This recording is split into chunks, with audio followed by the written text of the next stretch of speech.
دیکھیں، ایک تو یہ رمضان کے روزوں کی نیت کا وقت کب سے کب تک ہے، یہ بہت ہی امپورٹنٹ چیز ہے۔ اس کا وقت شروع ہوتا ہے غروب آفتاب کے بعد، کیونکہ رات شروع ہوتی ہے غروب آفتاب سے اور فجر تک رہتی ہے، یعنی فجر کے شروع وقت تک، جس کو ہم طلوع صبح صادق کہتے ہیں۔ تو یہ پورا رات اس کا نیت کا وقت ہے۔ اس کے علاوہ اگر کوئی رات میں نیت نہیں کر سکا تو دن میں بھی نیت کر سکتے ہیں۔ زوال کے وقت سے پہلے پہلے بھی نیت ہو سکتی ہے، اچھی طرح یاد رکھیں۔ لہٰذا مثال کے طور پر اب یہ یاد رکھیں، نیت دل کے پختہ ارادے کو کہتے ہیں، اس کے لیے کوئی زبان سے الفاظ ادا کرنا لازم نہیں ہوتا۔ مثال کے طور پہ اگلے دن اب پہلا رمضان کا روزہ آنے والا ہے، مغرب کے بعد آپ نے گھر میں بہت ساری چیزیں لا کے رکھی کہ اب اٹھیں گے، سحری کریں گے اور اگلے دن کا روزہ رکھیں گے۔ فرض کر لیں آپ سوتے رہ گئے اور پوری رات نکل گئی، اگلا دن حتیٰ کہ زوال کے بعد آپ کی آنکھ کھلی، فرض کر لیں، تو اب یہ روزہ ہوا کہ نہیں ہوا؟ تو یہ بالکل روزہ ہو جائے گا، کیونکہ غروب آفتاب کے بعد اگر آپ کا ارادہ تھا کہ ہم کل کا روزہ رکھیں گے تو بس یہ گویا کہ رات میں ہی نیت ہے۔ یہ ضروری نہیں ہے کہ عین سحری کے وقت جب ہم اٹھتے ہیں اس وقت ہم نیت کو حاضر کریں، تو پوری رات میں جب کبھی نیت ہو جائے گی تو یہ روزہ صحیح ہے۔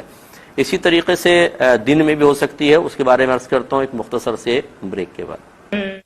بسم اللہ الرحمن الرحیم۔ تو آپ کو نیت کے بارے میں بتا رہے تھے کہ پوری رات میں نیت کی وہ ٹھیک ہے، اور رات شروع ہوتی ہے غروب آفتاب کے بعد، تو گویا کہ غروب آفتاب کے بعد بھی کسی کی نیت حاضر تھی اور رات میں آنکھ نہ کھلی حتیٰ کہ زوال کے بعد آنکھ کھلتی ہے فرض کر لیں، تو وہ نیت کافی ہے۔ دوسرا یہ کہ بعض اوقات ہم رات میں سوتے رہ جاتے ہیں، آنکھ کھلتی ہے فجر کے وقت میں یا فجر کے بعد، تو جیسے آپ کو بتایا کہ زوال آفتاب سے پہلے پہلے نیت ہو سکتی ہے۔ کسی کا اس میں فقہی اختلاف ہو سکتا ہے، وہ کرنا چاہے تو کرے۔ فقہ حنفی کی روشنی میں آپ کی خدمت میں ذکر کر رہا ہوں، اور اس کے دلائل باقاعدہ ہیں، لیکن چونکہ ہمارا پروگرام دلائل کا متحمل نہیں ہو سکتا، اس لیے میں خالی خلاصہ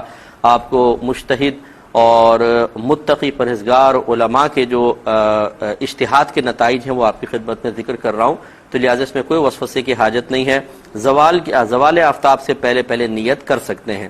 اور زوال آفتاب جاننے کے لیے نمازوں کے اوقات کے کیلنڈر اپنے گھر میں احتیاطاً ضرور رکھیں۔ ظہر سے پہلے خانے میں لکھا ہوتا ہے دحوہ کبریٰ یا زوال آفتاب، اس میں جو وقت لکھا ہوگا سمجھ لیں یہاں سے زوال کے وقت کی ابتدا ہوگی، اور اگلے خانے میں وقت ظہر لکھا ہوگا۔ یہ پورا جو وقت ہے یہ زوال کا وقت ہے، اس سے پہلے پہلے آپ کو نیت کرنی ہے۔ اور اس میں بس یہ ضروری ہے کہ آپ نے اگر دن میں آنکھ کھلتی ہے تو جان بوجھ کر روزہ توڑنے والا کوئی عمل نہ کیا ہو، بھولے سے ہو گیا تو کوئی بات نہیں۔ جیسے مثال کے طور پر رات میں آنکھ نہ کھلی، صبح جاگے اور یاد نہیں کہ ابھی رمضان ہے، اور جا کے پانی پی لیا، پھر یاد آیا کہ اوہو آج تو میں روزہ رکھنا تھا اور دن میں بھی نیت کر سکتا تھا، تو یہ بھولے سے پانی پینے میں کوئی حرج نہیں ہے، آپ فوراً اب بھی نیت کر سکتے ہیں۔ لیکن روزہ یاد ہے اور آپ نے صرف اتنا سوچا یار پانی پی لیتا ہوں کیونکہ زوال سے پہلے پہلے بھی تو نیت ہو سکتی ہے، اور آپ نے جان بوجھ کر پانی پی لیا، تو یہ روزہ نہیں ہوگا۔ اور جب دن میں نیت کریں، ہمیشہ یاد رکھیے گا کہ آپ نیت کریں کہ میں صبح صادق سے روزے سے ہوں، یہ نہیں کہ میں ابھی سے روزہ رکھتا ہوں، یہ پھر غلط ہو جائے گا۔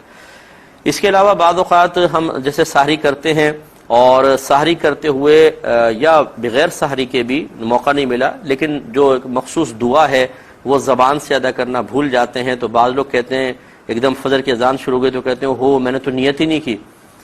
آپ جو کھا رہے تھے یہ بھی روزے کی نیت سے ہی تھا، اور نیت دل کے پختہ ارادے کو کہتے ہیں۔ آپ جو تیاری کر رہے تھے رات میں بھی جلدی جلدی کرو روزہ بند ہو جائے گا، یہ بھی تو آپ کے روزے کی ہی سب نیت سے ہی سب آپ کر رہے تھے، تو اس لیے زبان سے الفاظ کا ادا کرنا کوئی ضروری نہیں ہوتا، خالی دل کے پختہ ارادہ کر لیں یہی کافی ہے۔